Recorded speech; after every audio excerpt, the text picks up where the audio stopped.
کما ارسلنا فیکم رسولا منکم یتلو علیکم آیاتنا ویزکیکم ویعلمکم الکتاب والحکمہ وَيُعَلِّمُكُم مَّا لَمْ تَكُونُوا تَعْلَمُونَ. A similar favor have ye already received, in that we have sent among you a messenger from amongst you,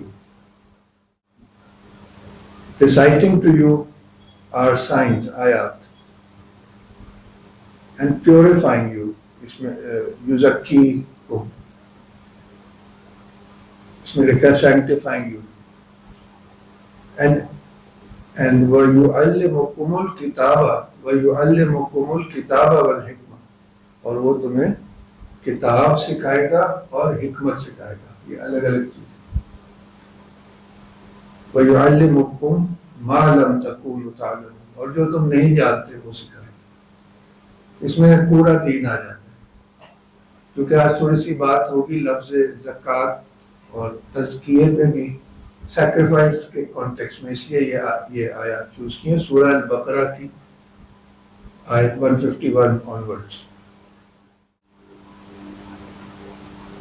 تو صدق اللہ.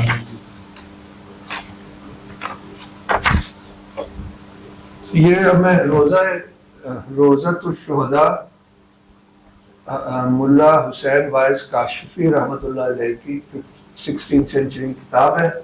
بہت ہی جی, یہ کل ان کا تعارف ہو چکا ہے, آج میں نہیں کروں گا. بس جو ہمارے سب کو انٹرنیٹ کے حوالے سے اس کتاب کی یہ بات ہے کہ یہ مجھے بتایا گیا ہے کہ یہ بہت مجالس میں پڑھی جاتی تھی. مثال طور پر حیدرآباد دکن, کچھ لوگوں نے لاہور کا بھی مجھے بتایا, شاید صفوی ایران میں پڑھی جاتی تھی. یہ بڑی مقبول تھی کیونکہ فارسی میں تھی, اور یہ عالم بہت پکے تھے سنی, مگر شیعہ علماء بھی ان کی عزت کرتے تھے.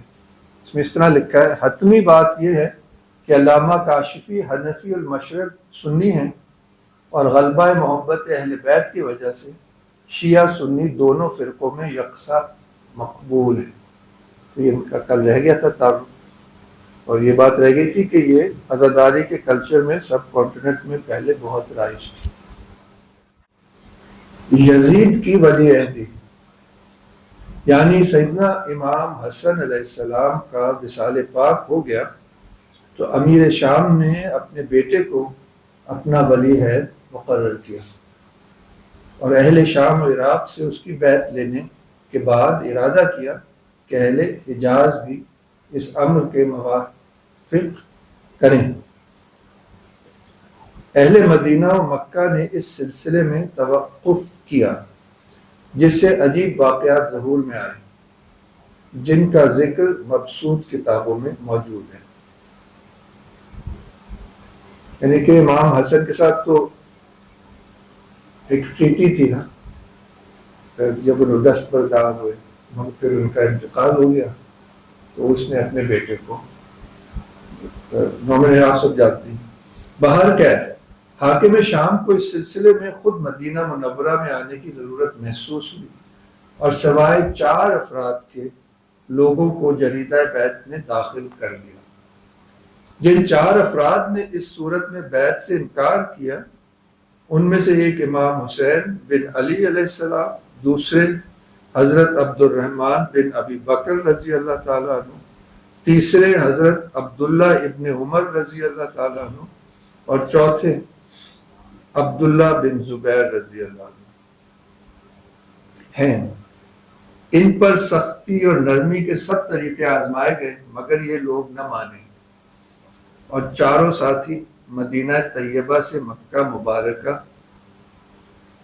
زاد اللہ تعظیماً و تکریماً میں مکہ میں آ گئے,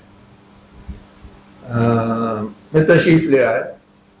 والی شام نے ان کے پیچھے آ کر مکہ معظمہ میں بھی پوری کوشش کی, مگر معاملہ جوں کا توں رہا, یہاں تک کہ والی شام نے کل نفس ذائقۃ الموت کا غم انجام پیالہ پی کر خاکدان دنیا سے دار الجزا کی طرف رخ کیا۔ ارکان سلطنت نے جمع ہو کر یزید کو تخت حکومت پر بٹھایا اور اس کی امارت کی خبر شام و عراق کے خواص و عوام کو پہنچا دی۔ اسی اثنا میں حکومت کے خیر خواہوں اور سرکردہ لوگوں نے کہا، اگر تو اپنی حکومت کو مضبوط کرنا چاہتا ہے تو حجاز کے ان 4 اکابر کو جنہوں نے تیرے باپ کی زندگی میں تیری بیعت سے انکار کر دیا تھا، بہر صورت اپنی بیعت پر مجبور کر۔ اگر وہ لوگ عناد و جدال پر آمادہ ہوں تو ان کے ساتھ مناسب کارروائی عمل میں لانے کی کوشش کرنا چاہیے۔ یزید نے ان کی بات مان لی اور مدینہ منورہ کے گورنر ولید بن عتبہ کو خط لکھا۔ خلیفہ، یہ وہ خط کے کانٹینٹس بتا رہی، خلیفہ نے عالم فانی سے سرائے باقی کی طرف کوچ کر لیا ہے اور مجھے اس نے اپنی زندگی میں ہی خلیفہ بنا دیا تھا۔ میں اولاد ابو تراب پر جرت کرنے اور بوڑھوں اور جوانوں کا خون بہانے سے ڈرتا ہوں۔ تو یہ خط ملتے ہی اس کے مطابق اہل مدینہ سے میری بیعت لے۔ علاوہ ازیں ایک رکا حسین ابن علی، عبداللہ بن عمر، عبد الرحمن بن ابی بکر اور عبداللہ بن زبیر، یعنی وہی چاروں جو نہیں مانتے، کے متعلق ہے۔ یہ اب الگ الگ جگہ الگ الگ لکھا سنا ہے کہ بہت ہی چھوٹا سا ایک سیکرٹ وہ تھا اس کے ساتھ۔ ان لوگوں کو میری بیعت پر آمادہ کر اس معاملے میں تساہل اور کوتاہی خون ریزی اور ہنگاموں کا باعث ہوگا، اس لیے تاخیر نہ کی جائے۔ اگرچہ چاروں افراد میری بیعت سے انکار کریں تو ان کے سر کاٹ کر شام کی طرف بھیج دے۔ حضرت ولید رضی اللہ عنہ کو جب اس خط کے مضمون پر اطلاع ہوئی تو انہوں نے انا للہ و انا الیہ راجعون پڑھتے ہوئے کہا، میری جناب فاطمہ سلام اللہ علیہ کے بیٹے سے کیا دشمنی؟ اس نے اس فتنے کے خوف سے گھبرا کر جلدی سے مروان کو بلایا اور تمام حالات بتا کر مشورہ پوچھا۔ یعنی کہ اس مومنٹ کی جو ایک طرح کا ڈرامہ ہے، ہیومن ڈرامہ بھی ہے، اور الگ الگ طرف کھینچ رہے ہیں لوگ، کیسے کیسے کون ریاکٹ کر رہے ہیں، اس لیے میں نے چھوٹا سا پورشن چوز کیا۔ مروان ان دنوں مدینہ منورہ میں ہی تھا۔ اس نے مشورہ دیا کہ اسی وقت ان چاروں کو بلا کر ان سے یزید کے لیے بیعت طلب کر، اگر مان جائیں تو فبہا، ورنہ تیز تلوار کا حکم ان پر نافذ کر۔ بالخصوص حسین ابن علی اور عبداللہ بن زبیر کے سلسلے میں ہرگز تاخیر نہ کر، اور والی شام کی موت کا راز انشاء ہونے سے پہلے پہلے ان دونوں سے یزید کی بیعت لے کر اس کی حکومت کو مضبوط اور مستحکم کر دیں۔ اب اس میں ولید کا پیغام امام کے نام۔ ولید نے حضرت امام حسین اور حضرت عبداللہ بن زبیر کو بلانے کے لیے ایک شخص کو روانہ کیا۔ جب وہ شخص مسجد نبوی میں پہنچا تو دونوں حضرات اس وقت آپس میں باتیں کر رہے تھے۔ اس نے دونوں کو مخاطب کر کے کہا کہ آپ کو امیر ولید نے بلایا ہے۔ انہوں نے کہا کہ تو جا، ہم تیرے پیچھے آتے ہیں۔ جب وہ شخص واپس چلا گیا تو ابن زبیر نے امام حسین علیہ السلام سے پوچھا کہ آپ جانتے ہیں کہ ولید نے ہمیں کیوں بلایا ہے؟ امام میں عالی مقام نے فرمایا، میرے خیال میں حاکم شام کی موت واقع ہو گئی۔ میں نے آج رات خواب میں دیکھا کہ اس کا منبر الٹ گیا ہے اور اس کے محل میں آگ گر رہی ہے۔ اب جو ہمیں بلایا گیا ہے تو اس کا یہ مطلب ہوگا کہ وہ ہم سے یزید کی بیعت طلب کرے۔ ابن زبیر نے کہا، اگر ان کی یہی روش ہوئی تو آپ کیا کریں گے؟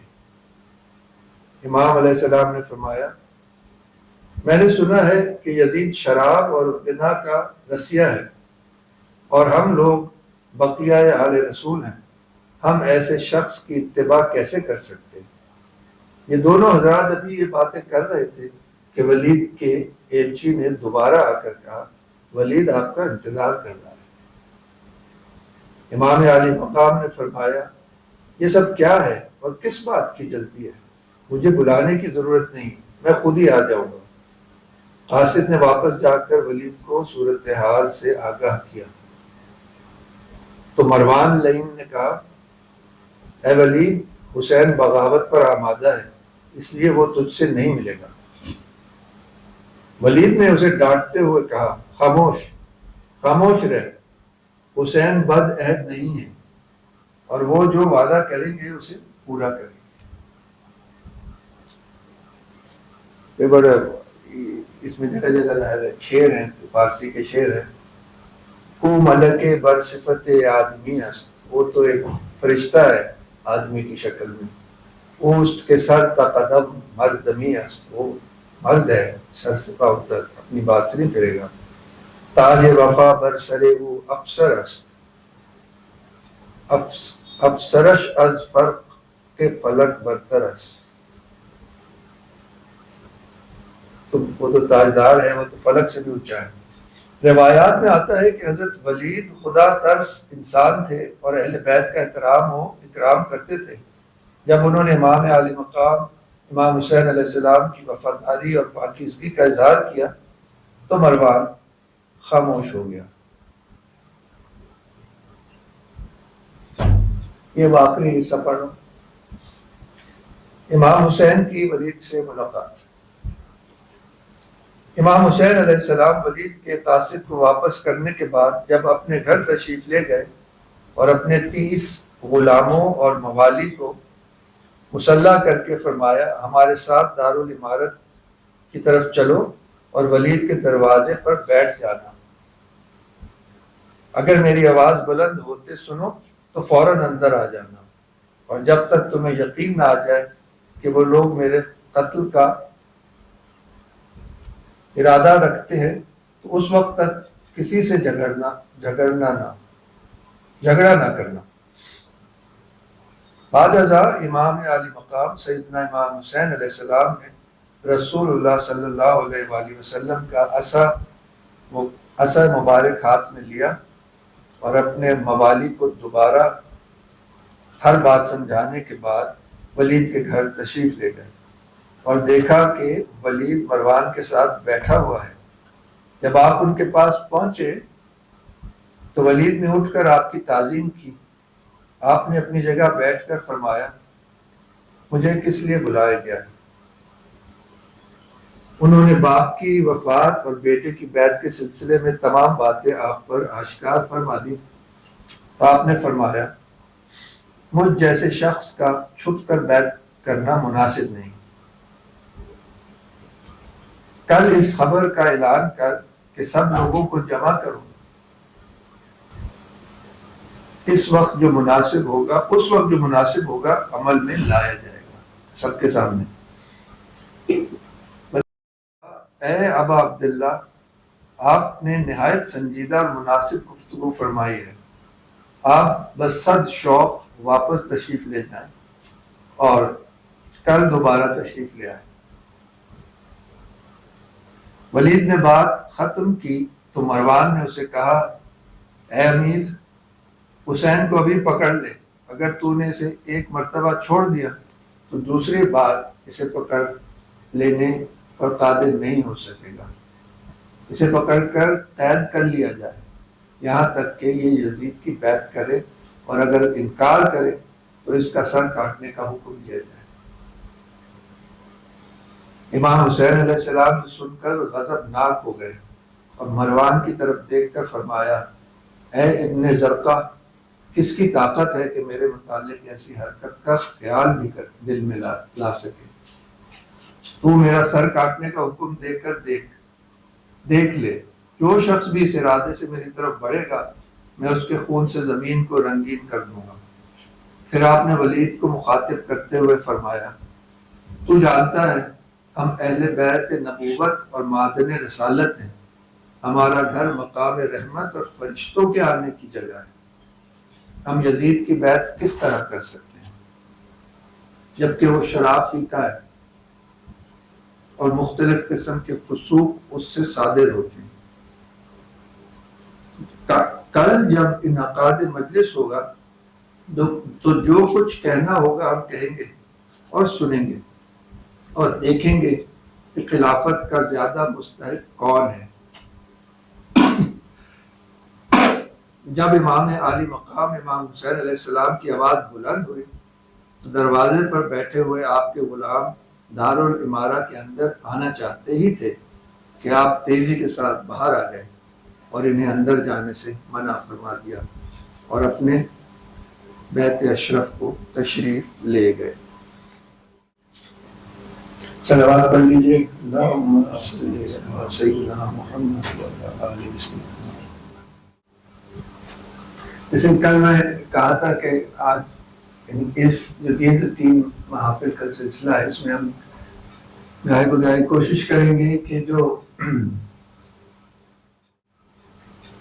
اس واقعے کے جو کہہ لیجیے یونیورسل ایسپیکٹس ہیں یا آفاقی ایسپیکٹس ہیں ان پہ غور کریں۔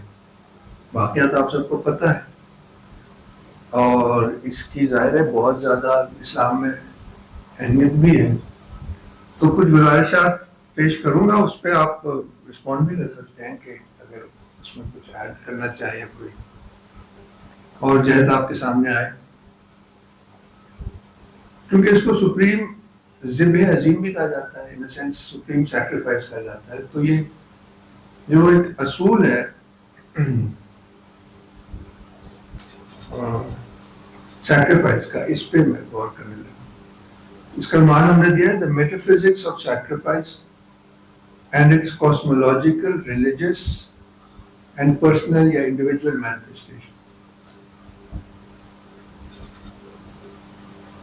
یعنی کہ from a sacred perspective or from the perspective of the Quran and the Hadith,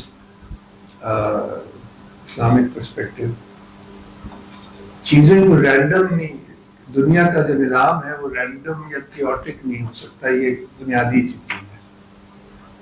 تو یہ میرے ذہن میں پیچھے ہے۔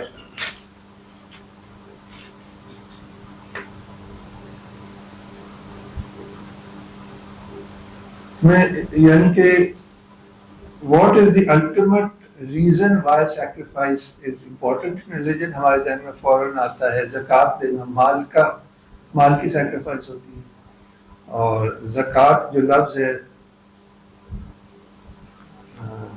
زکا، آپ بیٹھے ہیں، اس کا روٹ جو ہے زکوا ہے شاید، جس کے معنی میں 2 چیزیں پنہاں ہیں بیک وقت۔ The Arabic word zakat comes from the triliteral root zakawa, from which the word zakah is derived. Linguistically, this root carries a profound dual meaning, combining physical and spiritual concepts. 2 meanings ہیں basically, purification and growth۔ تو یہ mystery جو ہے نا اس پہ basically involve کریں گے۔ Purification, to cleanse۔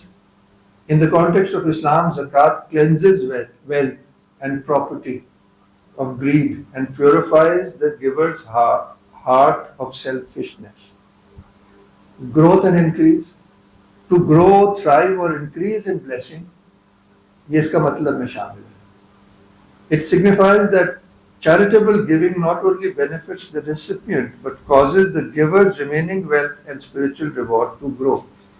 So there is some mysterious and in a sense paradoxical connection between giving away and purification۔ Giving away purification ہو گئی مگر growth بھی اس کے ساتھ connected ہے۔ مین پوائنٹ یہ ہے، اس کا ایک بڑا ہی روزمرہ کا آپ کہہ لیں کاسمولوجیکل پرنسپل ہے، نیچر کا پرنسپل ہے کہ پلانٹس کی جب پروننگ کرتے ہیں، چھانٹی کرتے ہیں، تو ان میں جیسے ایک نئی زندگی آ جاتی ہے اور پھل بہتر دیتے ہیں۔ اب یہ بالکل ایک فزیکل مثال دے رہا ہوں۔ اسی طرح روزہ جو ہے وہ جسم کی زکوٰۃ ہے، اور تو آپ سمجھ گئے بیسک پوائنٹ کیا. تو میں اپنا مدعا جو ہے وہ پہلے ہی پیش کر دیتا ہوں کہ دی الٹیمیٹ پیراڈائم اور divine reality in which the principle of sacrifice is rooted is God's sacrifice in a sense of himself in creating the world. سمجھے نا؟ چونکہ یہ دنیا is a paradox. God is infinite. This world is defined by finitude. ہم سب finite ہیں. جبکہ وہ it's the اس سے بڑا کوئی پیراڈاکس ہو نہیں سکتا.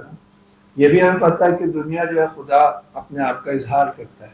اب وہ انفینٹ چیز کا اب یہ عجیب پیراڈاکس ہے. اس پہ آپ سوچیے گا ہماری پوری روایت شاعری آرٹ اس سے بھرا پڑا ہے. میں اس پہ ابھی بات نہیں کروں گا.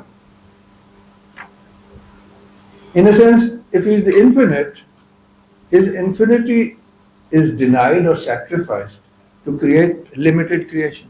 دوسری طرح دیکھیں تو he is one. Then his unity is sacrificed to create multiplicity. اس سے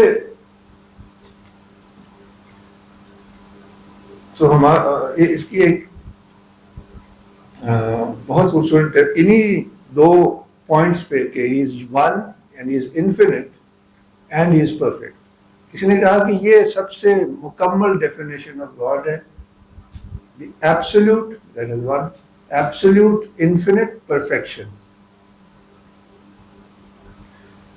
And it is his perfection which demands combining the two. تو اس میں اور بھی جہتیں نکلتی ہیں. میں اس سے کنفیوز نہیں کرنا چاہ رہا مگر just to complete the argument which I started, which may or may not be really connected to this, in the last analysis multiplicity is rooted in God's infinitude. ابن عربی یا اسلامک اینگل سے کہیں تو کہیں گے کہ God's it is the صفات which in a sense sacrifice the unity to create multiplicity. اور perfection کا یہ لازمہ ہے کہ اس میں دونوں ہی چیزیں ہوں. بس ایک مثال سے اس آرگیومنٹ کو میں ختم کرتا ہوں جو تھوڑا سا سائڈ ٹریک ہے کہ ہمارا this world is made up of units, each one of is a vahda, so that reflects God's oneness, but no two of us are the same, so that reflects God's infinity. یہ ظاہر الگ ایک ہم اس پہ غور نہیں کر رہے. ہم اس پہ غور کر رہے ہیں کہ in a sense God is not present in this world, so this is the greatest sacrifice. اس کے علاوہ تو کچھ ہے ہی نہیں مگر اس نے چاہا کہ میں اپنے آپ کو الگ سے دیکھوں. In a sense his infinity demands this sort of. تو یہ مین پوائنٹ ہو گیا. اب اس کا میں آپ کو ایک آدھ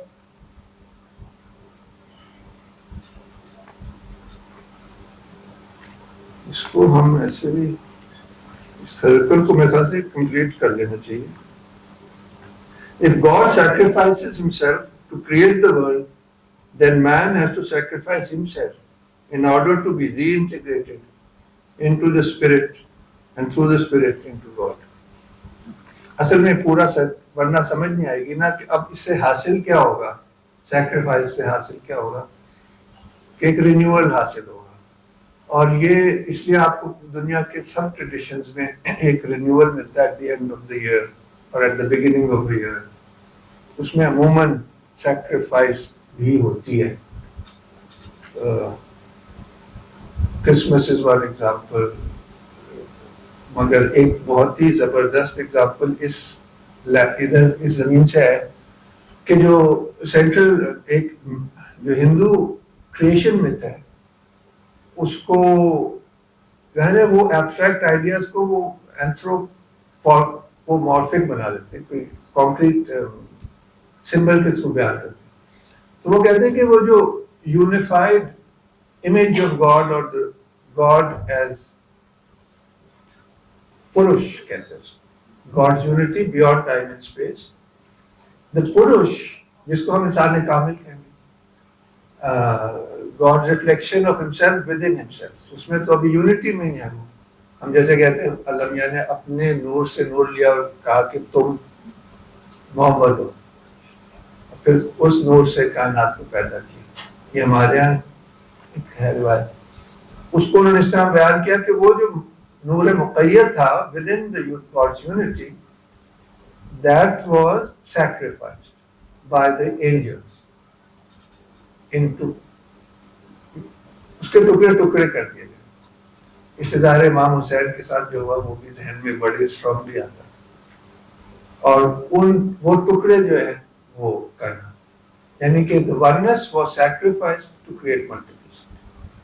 تو اب میں اس کو رول بیک کروں، پھر کیا ہوتا ہے کہ جو ان کا حبل یا سینٹرل عبادت یا بلیسنگ ریچول ہوتا ہے، اس میں وہ پوری دنیا کی چیزوں کے علامتیں لیتے ہیں، six direction, four and up and down, اناج یہ وہ کہ میں اس کو سیکریفائس کرتا ہوں in that fire. That fire is supposed to be represent the spirit which transforms material. اس سے تو جل جاتا ہے اور in a sense it is reintegrated into the spirit and goes up to God. یہ سائیکل پورا ایسی ہوتی ہے. اس لیے کہا گیا کہ جب شہید قتل ہوتا ہے تو وہ مرتا نہیں ہے، وہ فوراً زندہ ہوتا ہے. جیسے اس کی بہت ہی کانکریٹ اور خوبصورت مثال ہے، ہر جگہ ہوتا ہوگا مگر کیونکہ چنیوٹ میں وہ بہت ہی ڈرامٹک ہوتا ہے کہ جب ادھر سے زلجنا آتا ہے 10ویں کو میدان ترخانہ میں جب ریچول ہوتا ہے تو جو زلجنا آتا ہے اس پہ سوار نہیں ہوتا، اس وقت ماتم شروع ہو جاتا ہے جس کا ہوتا ہے کہ شہید ہو گئے امام. اسی لمحے ادھر سے دوسرے اینڈ سے وہ تازیہ برآمد ہوتا ہے.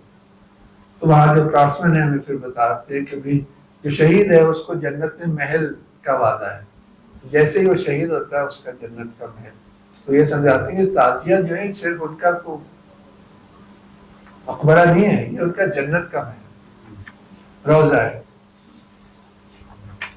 اب میں کیونکہ بہت مختصر بات کرنا چاہ رہا ہوں کہ یہ جو چیزیں ہیں ان میں ایک اصول ہے، وہ میں ایک آیت سے آپ کے سامنے پیش کروں گا، پھر ایک حدیث سے اس کو پیش کروں گا. میرا اتنا ہی شاید ہوگا. استکبارا فی الارض ومکر السیئ, on account of their arrogance in the land and their plotting of evil. کبر کرتے ہیں استکبارا فی الارض، سمجھ لیں یزید کا پوری وہ ہے شکل. استکبارا فی الارض ومکر السیئ، اور وہ مکر کرتے ہیں برائی کا. ولا یحیق المکر السیئ الا بأہلہ، but the plotting of evil will hem in only the authors thereof. مگر یہ جو مکر کرتے ہیں انہی کو گھیر لے گا. فَهَلْ يَنْظُرُونَ إِلَّا سُنَّةَ الْأَوَّلِينَ، کیا وہ اس چیز کا انتظار کر رہے ہیں کہ جیسے پہلوں کے ساتھ ہوا. Now are they but looking for the way the ancients were dealt with. فَلَنْ تَجِدَ لِسُنَّةِ اللَّهِ، verily the sunnat, the way of dealing، Urdu میں کہ عادت، کہ اللہ کی عادت تبدیل نہیں ہو سکتی. وَلَنْ تَجِدَ لِسُنَّةِ اللَّهِ تَحْوِيلًا، اور اللہ تعالیٰ کی جو سنت ہے اس میں کوئی تغیر نہیں آ سکتا.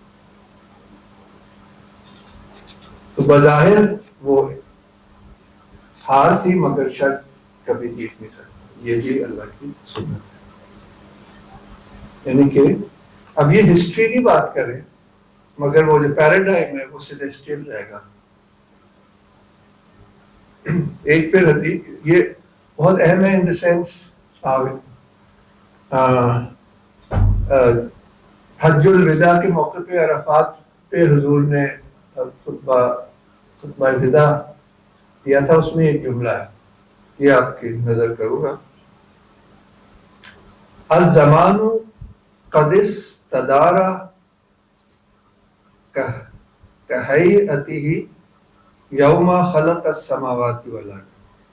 الزمان قد کہ زمانے نے بے شک اپنا دائرہ پورا کر لیا. استدارہ جس سے دائرہ لفظ آتا ہے. کہیتی اس کا فارم، اس کی شکل، اس کا اب واپس سے ویسے ہی ہو گئی ہے جس طرح کے اس کو کریٹ کیا گیا تھا پہلے دن. So basically it's renewal. اور حج میں کیا ہوتا ہے کہ it is a remembrance of Hazrat Ibrahim sacrifice and we renew it for the whole community. Individual sacrifice الگ ہے، مال کی الگ ہے، جسم کی الگ ہے، سو آن سو فورتھ. اور یہ ایک کمیونل سیکریفائس ہے.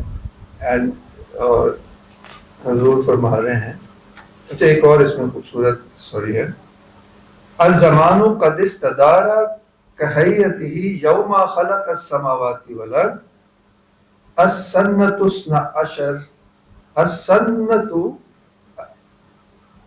اثنا عشر شہر. اور بے شک جو سال ہے وہ 12 مہینوں کا. تو یہ 12 مہینے پورے ہوئے. اور یہ 12 کا بھی ایک بہت امپورٹنٹ پیراڈائم ہے جس کی طرف سے اشارہ ہم کر رہے. کیا پتہ چلا کہ ایک رینیول ایک سائیکل ہے. اور اس میں آپ غور کریں تو جو حج ہے وہ اینڈ آف دا ایئر کو سگنیفائی کرتا ہے. 12 مہینے پورے ہو گئے اور اس دن حضور نے فرمایا کہ دین مکمل ہو گیا. اور انہوں نے فرمایا کہ time has been renewed after this sacrifice of Hajj and it is creation is as it was on the first day. پھر وہ 10ویں تاریخ ہے حج کی یعنی کہ ذوالحجہ کی. تو 10 کا نمبر جو ہے اس کی سمبلزم بھی سائیکل کے پورے ہونے کی ہے. تو اس لیے پھر ایک مہینے بعد 10ویں محرم کو جو سیکریفائس ہوتی ہے وہ ایک نئی شاید سائیکل کے شروع ہونے کی، کیونکہ وہ پہلا مہینہ ہے، وہ آخری مہینہ ہے.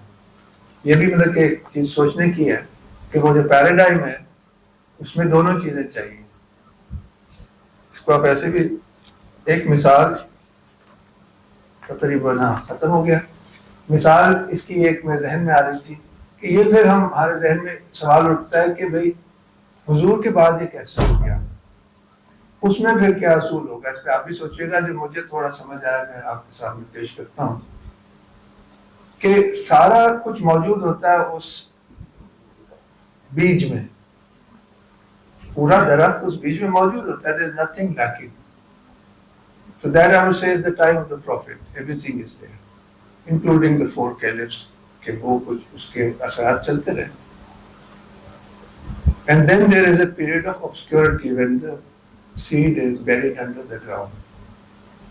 So period of obscurity is the chaos which ensued. جبکہ right اور wrong جو ہے وہ الگ الگ ہو کے نظر آنا ضروری تھا. یعنی کہ ایک طرح کا ویکیوم ہوا اور اس میں دنیا دار، عرب تو بڑے دنیا دار تھے، وہ تو میریکل تھا نا حضور کی presence. It then needed that sacrifice to, and obviously Ahl Bayt and the Imams represent that essence of Islam. تو یہ کچھ سوچنے کی بات تھی. آخر میں آپ کہہ سکتے ہیں کچھ میں نے آپ کو نیچر سے ایک آدھ مثال دی، کچھ ہسٹری سے دی. آخر میں it comes down to the individual and sacrifice. شہادت پہ ہم نے بات کر لی. یعنی کہ دین کی رینول کے لیے تمام حسین کی تو شہادت بہت ہی بڑھ گئی نا. اس سے پورا دین کہ اسلام زندہ ہوتا ہے ہر کربلا کے بعد. اس میں بھی وہ سینس ہے کہ ایک لاس ہے اور ایک رینول ہے. And I'll end by saying that if God sacrifices himself to create the world, then man has to sacrifice himself in order to be reintegrated into the spirit and through the spirit into God. تو جو Islamic mystical tradition ہے اس میں یہ بنیادی teaching ہے کہ the person has to die so as to be born again. اس میں ایک شعر میں آپ سے پڑھ لوں. اقتلونی یا سقاتی ان فی قتلی حیات. یہ منصور حلاج کا شعر ہے. اقتلونی یا سقاتی ان فی قتلی حیاتی. Kill me, O trusted friends, for in my killing is my life. وَمَمَاتِي فِي حَيَاتِي وَحَيَاتِي فِي مَمَاتِي. My death is in my life and my life is in my death. جیسے حضرت عیسیٰ نے بھی کہا تھا کہ he who will keep his life will lose it and he who will lose it will gain it. Mysterious. یہی کیا حضرت علی کا قول ہے کہ مرنے سے پہلے مر جاؤ. So this is a reality جو ان لوگوں نے چکھی ہے.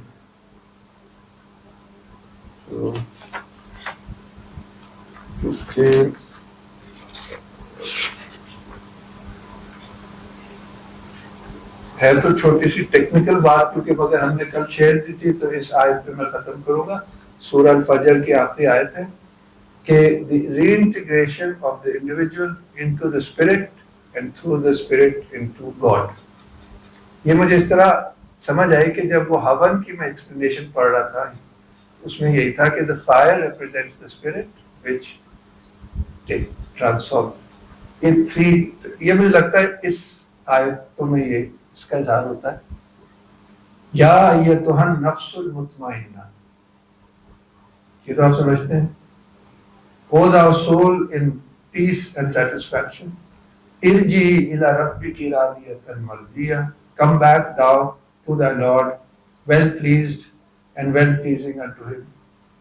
فادخلی فی عبادی, enter thou then among my devotees, my servants.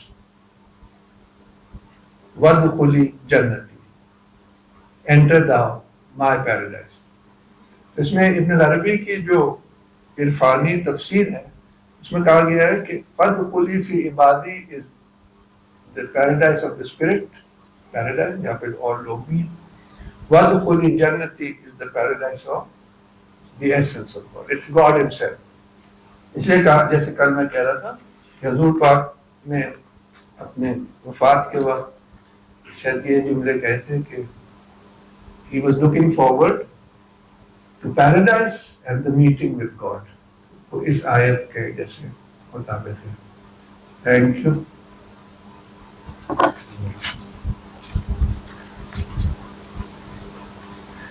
اب میں دعوت دوں گا ماہم فراز اور حنا خان کو کہ سوز و سلام پیش کریں اور اس کے بعد ہمارا جو مین بیان ہے, کیونکہ جو مرثیہ میر انیس ہے وہ آخر میں ہوگا. سید اجاز میری ہمارے ساتھی اور پوئٹکس اور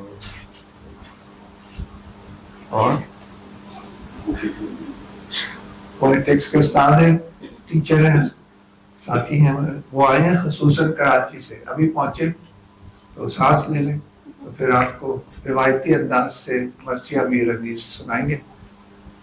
ماہم آپ ابتدا آپ بھی پیش کرنا چاہیں گے تو آپ پہلے کر لیں, آپ جونیئر ہیں اور آپ کو پتہ چھوٹی سی ہوتی ہے ہماری مجلس. ہاں ضرور ضرور. یہ ان کا ڈیبیو ہے تو ایک طرح کی حاضری ہے, اس میں پرفارمنس تھوڑی. صلوات پڑھ لیجیے. اللہم صلی علی سیدنا محمد. آئیے آئیے. آنکھ مل مل زینب ویکھ دیے, نہیں ویر پچھاڑیا جاندا جی. آنکھ مل مل زینب ویکھ دیے, نہیں ویر پچھاڑیا جاندا جی. گل پین لباس غریبی دا, سردار غریب کہاں دا جی. گل پین لباس غریبی دا, سردار غریب کہاں دا جی.